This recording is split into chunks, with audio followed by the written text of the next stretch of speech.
Hola amigos, saludos cordiales, soy el ingeniero de quinto de Spectre Ingeniería y en este video voy a hablarles sobre los pasos necesarios para la ejecución del método de elementos finitos que nos va a servir de referencia para comprender cómo puede funcionar internamente un software de cálculo.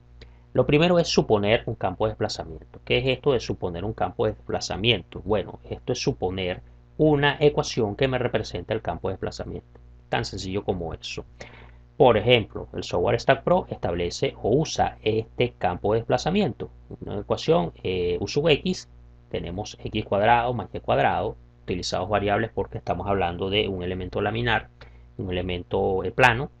Esto más 2xy más x más y más 1 más a sub n, ¿no? Mientras más elementos se compongan en la ecuación, es mucho mejor, es mucho más versátil la ecuación, es mucho más aproximada. Mientras más incrementamos el grado de aproximación, evidentemente será también más exacta el campo de desplazamiento. Este campo posee coeficientes adimensionales, ¿bien? Va a poseer coeficientes adimensionales a sub n que al despejarlos vamos a conocer entonces las ecuaciones que corresponden a la obtención del valor de desplazamientos. En este caso entonces x viene siendo la variable o dominio de la función, lo que vamos a evaluar. Vamos a evaluar en longitud o en área o en una longitud en x y la otra longitud en y para obtener entonces los resultados que estamos buscando. Bien, pero ¿qué ocurre? ¿Qué ocurre entonces para nosotros llegar al campo de formaciones? Hay que establecer un sistema de ecuaciones. Se va a establecer un sistema de ecuaciones por tantos elementos finitos yo tenga. Bien, si yo tengo, por ejemplo, dos elementos finitos, entonces yo tendré que establecer el campo completo como U sub x1 más U sub x2 y así sucesivamente. Vamos a hacer un ejemplo para comprender esto mejor. Vamos a utilizar el ejemplo más sencillo para explicar elementos finitos, que es una barra axial, una barra bajo fuerzas axiales. Vamos a tener un primer nodo y un segundo nodo de un solo elemento finito para una barra. Voy a establecer la ecuación más sencilla que hay, a sub 0 más a sub 1 por x. Es la ecuación lineal más sencilla que podemos establecer. Vamos entonces a fijar el desplazamiento en el nodo 1 y en el nodo 2 a través de esta ecuación. Fijamos U sub 1, que es igual a sub 0 más a sub 1 por x1, y U sub 2, que será igual a sub 0 más a sub 1 por x2. ¿Okay? Si llevamos esto a una notación matricial, ¿bien? La ecuación original, la ecuación base, quedaría de esta forma. Tenemos aquí, en este caso, el vector 1x multiplicado por este vector a sub 0 y a sub 1. Estos son entonces lo que son los coeficientes adimensionales. ¿Por qué lo hacemos? Vamos a despejar a sub 0 y a sub 1. Vamos a despejar esta matriz. No nos interesa realmente conocerlos. Los queremos conocer a través del despeje, estableciendo las ecuaciones en función de los desplazamientos que son las incógnitas que necesitamos conocer. Para esto entonces establecemos lo que es unas condiciones de frontera. Es decir, vamos a evaluar. Aquí llegamos entonces al paso 3.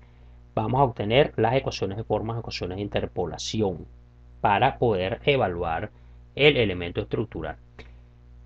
Este elemento tiene una longitud L para x igual 0 y para x igual L. Vamos a establecer entonces U sub 1 y U sub 2. Si nosotros nos apoyamos con la ecuación anterior, tenemos que el vector de desplazamiento será igual a los valores con los que estamos evaluando en este elemento finito, 1, 0, 1, L, por lo que son los coeficientes adimensionales. Si despejamos los coeficientes adimensionales, será la inversa de esta matriz multiplicando los desplazamientos. Y de esa manera entonces ya hemos podido omitir lo que son los coeficientes adimensionales. ¿Por qué? Porque ya tenemos la expresión que corresponden a ellos. Si quisiéramos resolverlo analíticamente por eliminación y sustitución, entonces quedarían los coeficientes de esta forma. Bien, ¿qué ocurre entonces? Sustituimos en la ecuación original. Nosotros teníamos en este caso este vector 1 y x multiplicando a los coeficientes. Cuando hacemos la sustitución por lo que acabamos de obtener en el paso anterior, tenemos entonces esta expresión. Si multiplicamos estas matrices, bien, estas dos matrices, vamos a obtener estas dos expresiones, 1 menos x sobre L y x sobre L. Esta primera expresión viene siendo la primera ecuación de forma o ecuación de interpolación, 1 menos x sobre L. Y la segunda ecuación de interpolación, x sobre L. Estas ecuaciones se grafican en la forma en que estamos observando. Vamos a ver si esto es verdad. Si evaluamos en la coordenada 1, sería x igual 0, tendríamos 1 menos 0, tendríamos 1 aquí, valor unitario. Luego tiene que caer a 0, vamos a ver si eso es verdad. Si evaluamos en toda la extensión L, tendríamos 1 menos L sobre L, que es 1, y este valor da 0. Si evaluamos la segunda ecuación de interpolación en 0, obtenemos 0, y si evaluamos en L, en la coordenada 2, obtenemos esto, L sobre L igual a 1. Y obtenemos entonces la ecuación lineal de interpolación número 2. El paso 4 es derivar las ecuaciones anteriores. Al derivar esas ecuaciones, vamos a obtener el campo de desplazamientos y obtenemos entonces que la derivada, la primera derivada, para la ecuación de forma número 1 será menos 1 sobre L y para la ecuación de forma número 2 tendremos como derivada 1 sobre L. Bien, de esta manera entonces nosotros ya tenemos cuáles son las primeras derivadas, el campo de formaciones, para luego ir al siguiente paso. Aquí vamos a establecer la siguiente nomenclatura. N' la vamos a llamar matriz de primeras derivadas, matriz B, y U sub n vamos a llamarlo vector de desplazamientos nodales, lo vamos a identificar con la letra A. En otras palabras, si yo tengo el campo de desplazamientos en base a la ecuación anterior, que son las ecuaciones de forma por los desplazamientos, vamos hacia atrás para recordar esta expresión, las ecuaciones de forma con el vector de desplazamiento. Si derivamos la derivada de u de x con respecto a dx, vamos a obtener ese campo de formaciones, las primeras derivadas multiplicadas por u sub n. En otras palabras, haciendo el cambio de nomenclatura, b por a.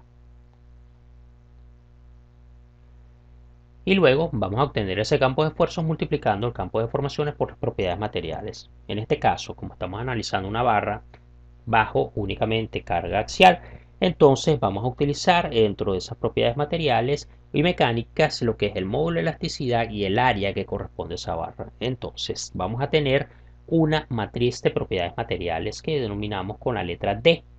Multiplicamos entonces EBA por el campo de deformaciones y obtenemos esta expresión, haciendo sustitución en el caso anterior, la matriz de propiedades materiales por la matriz de las primeras derivadas de las ecuaciones de forma por el vector de desplazamientos nodales. Y el paso 6 es establecer la ecuación de equilibrio de rigidez, F igual a K por U.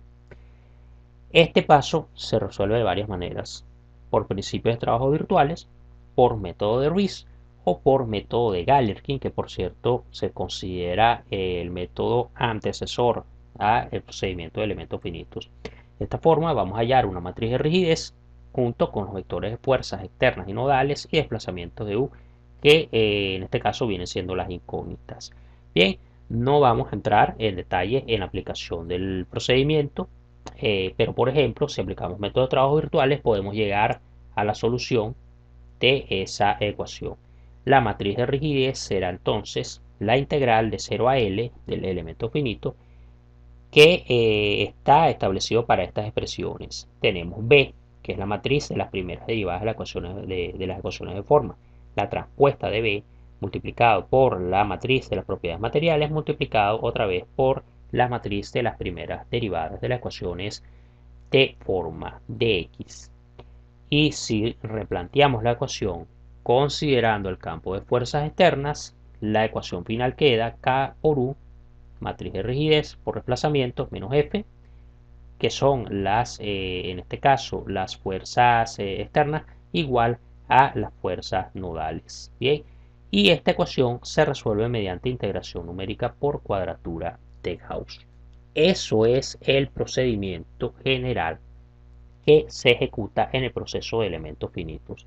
Ahora, un software de cálculo ¿va a ejecutar los pasos tal cual como los hemos escrito? No. no determina internamente cuáles son las ecuaciones de forma, no determina cuáles son las derivadas, no ejecuta esa vía analítica de análisis. Solo que los ingenieros ya preestablecen la ecuación que corresponde al campo de desplazamiento y de esa forma, sea vía manual, sea apoyándose con un programa de cálculo, un grupo de ingenieros que quieren desarrollar un software de cálculo determinado, pues establecen esas ecuaciones. Vamos a decir que las establecen vía manual, similar a como lo hemos hecho en esta explicación.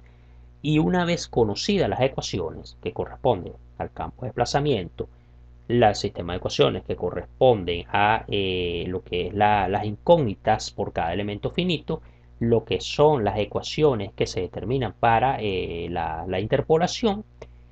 Una vez establecidas estas ecuaciones, se insertan en el programa y el programa va ejecutando, va evaluando en cada una de ellas hasta obtener entonces lo que son los valores que estamos buscando a través del campo de esfuerzo. Bien, entonces en resumidas cuentas, se supone un campo de desplazamientos, se establece el sistema de ecuaciones por las incógnitas en cada elemento finito, se obtienen las ecuaciones de forma de interpolación, obtenemos el campo de deformaciones, calculamos el campo de esfuerzos, estableciendo la ley de comportamiento material y se establece la ecuación de equilibrio de rigidez igual a K por U. Y calculamos los desplazamientos y esfuerzos mediante cuadratura de Gauss. Bien amigos, entonces eso es lo que corresponde a los pasos de la ejecución y desarrollo del método de elementos finitos. Si te ha gustado este video, te pido por favor nos apoyes con un like y comparte para que llegue a más colegas estructurales. En Spectre somos ingeniería. Nos vemos pronto.